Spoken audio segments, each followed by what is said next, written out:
అందరికీ నమస్కారం. జగన్‌కి ఫలించిన కష్టం. డీజీపీకి నోటీసులు. ఈ విషయాలన్నీ తెలియాలంటే గనక వీడియో మీరు కంప్లీట్‌గా చూడండి. అప్పుడే మీకు కంప్లీట్ ఇన్ఫర్మేషన్ ఏంటో అర్థమవుతుంది. అదే విధంగా చాలామంది వీడియో చూస్తున్నారు కానీ లైక్ అని కామెంట్ చేయట్లేదు. దయచేసి లైక్ అని కామెంట్ చేయండి. లైక్ అని కామెంట్ చేయడం వల్ల ఈ విషయాలన్నీ మనం చాలా మందికి తెలియజేసిన వాళ్ళవుతాం. అదే విధంగా జగన్‌కి ఏ విధంగా ఫలించిందో కష్టం అనే విషయాలన్నీ మనం కూడా తెలుసుకున్న వాళ్ళవుతాం.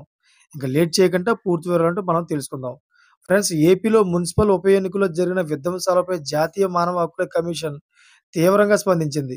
దీనిపై నివేదిక కోరింది. AP CS Vijayanand DGP Harish Kumar గుప్తాకు ఆదేశాలిచ్చింది.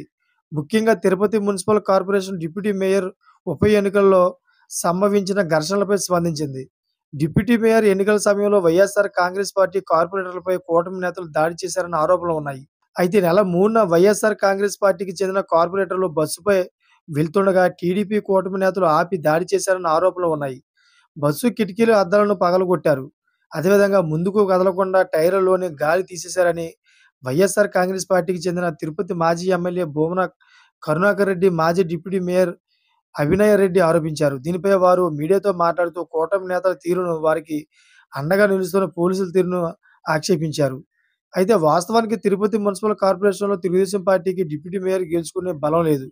అయితే టీడీపీకి చెందిన మునికృష్ణ డిప్యూటీ మేయర్‌గా ఎన్నిక కావడం వెనక కూటమి విధ్వంసం ఉందని ఆరోపించింది. వైఎస్ఆర్ కాంగ్రెస్ పార్టీ ఈ దాడి ఘటనకు సంబంధించిన పూర్తి వివరాలు ప్రధాన నిందితుల పేర్లతో తిరుపతి అడిషనల్ ఎస్పీకి ఫిర్యాదు చేసింది.